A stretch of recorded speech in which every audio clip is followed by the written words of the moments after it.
Hello, Living Word Global Church. Hello.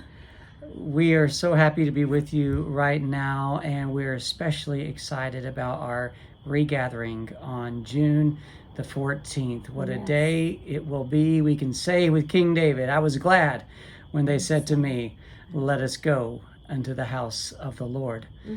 What we want to do in this next few minutes is give you a picture of what that regathering service is going to be like, and the services after that here, at least for the foreseeable future.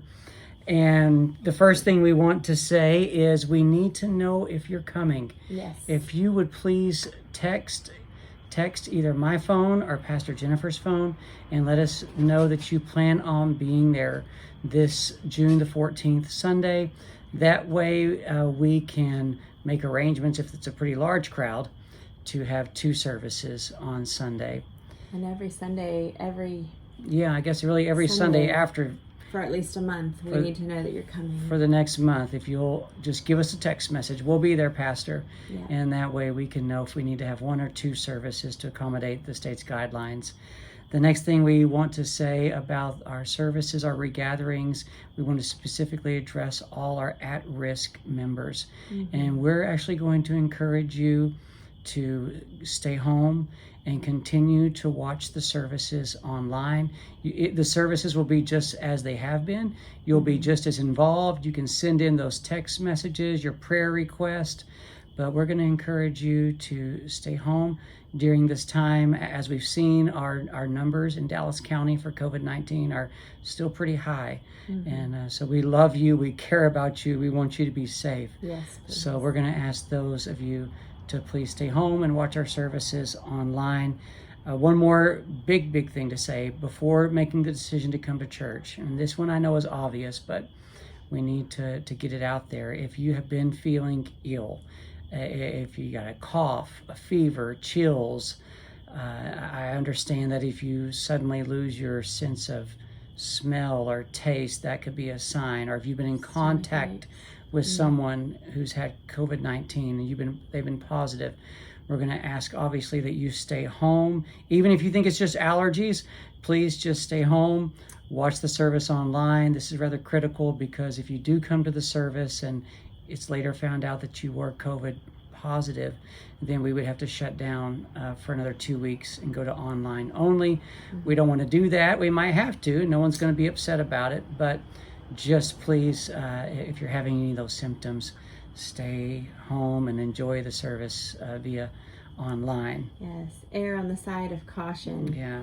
Well, so the morning of the service for the next 4 weeks, we ask that you come promptly to the church at 10:15. If you get there early, we ask that you just leave your car running, stay in the air-conditioned car. We're going to have a parking lot attendant motion for your group to come in to the church for the service. If you have been associating with any others from church that you know are going to be attending, please come in as a group, the whole group of you, everyone who's been in contact with each other and you don't mind sitting together for church, because we have closed off every other row. But if there's a big group, then you can sit all in a cluster and we can utilize more chairs in the church. So we're just doing our best. It's almost like a big puzzle we're going to have to fit together to fit as many of us together in our sanctuary as possible. I feel like it would be more fun to all be in one service and not have to separate our services into two, because then half of us would miss each other. So stay in your car till 10:15. You'll be ushered in. You will come inside, and as you come in, somebody will point you to where you can sanitize your hands. You'll see a sign. Masks are encouraged but not required. I'm going to do my best to be wearing a mask on my face because I don't want to spread any germs I hope I don't have to you. When church starts, I'll take it off. But when we're all moving around and mingling, not mingling, but while we're moving from place to place, I'm going to put my mask on.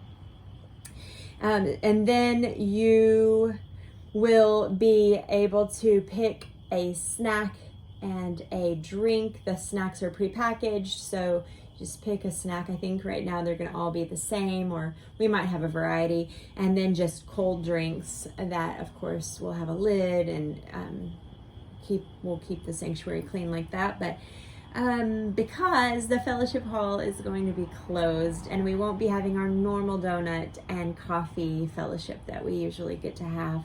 So for the next 4 weeks at least, that's our plan. So then an usher will, after you've gotten your hand sanitized and you found a snack, the usher will escort you to a seat. We're hoping, we know that everyone has a favorite seat in their church, and we hope that you get your favorite seat. That's our goal.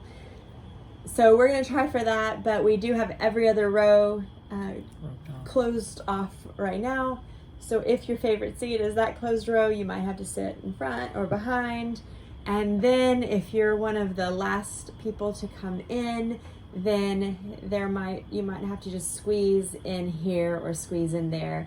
We're gonna have to just be patient. We're gonna have to do our best to just be flexible and enjoy the ride. It's different, it's fun. We'll have a good time no matter what. But when the usher sits you, if you will just stay in your place, and from where you're at, you can greet people from your seat. So touchless greetings, like air hugs, blow kisses, but no handshakes, no hugs, just out of respect for everyone that's there. Some people are really trying to be careful that they don't get the coronavirus. Right. So we're going to be very, very respectful. Yeah. Yes. And so that's as you're coming in. And then once we're finished with the service, after I've preached and said the benediction, we'll dismiss you by rows. Yeah. And we'll have one usher at the back door and then one at the side door to get you out safely to your cars. Yeah. Let me address the children of the church. Unfortunately, right now, the governor's office and CDC is advising no children's church. So we're going to ask all the children 5 and up to sit with their family. Mom, Dad, please bring a tablet, a cell phone, coloring books. If you bring the cell phone and tablets, obviously bring some headphones that they can be engaged if my sermon isn't enough to captivate them. I think they'll enjoy Pastor Chad's sermon. I hope so.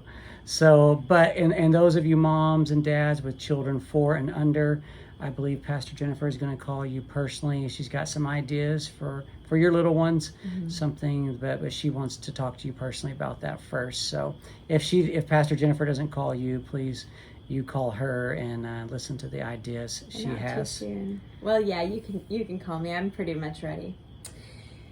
Okay, and then during the service, we're not going to have breaks because that'll encourage us to mingle and hug, and we can't do that. And if you need to go to the restroom, we're going to have our potties open for business, but but we're going to have them sanitized a couple of times during the service. So, and yes, that concludes everything we've written down to go over with you. Yes, so we'll put the detailed list and the guidelines from the CDC on our Facebook and website. Yes. But we're so looking forward to June the 14th to regather together once again to see your lovely spirit-filled faces and hearts. It's going to be a glorious time in the Lord. So let's be disciplined, let's have patience, and above all, let us love one another. Amen.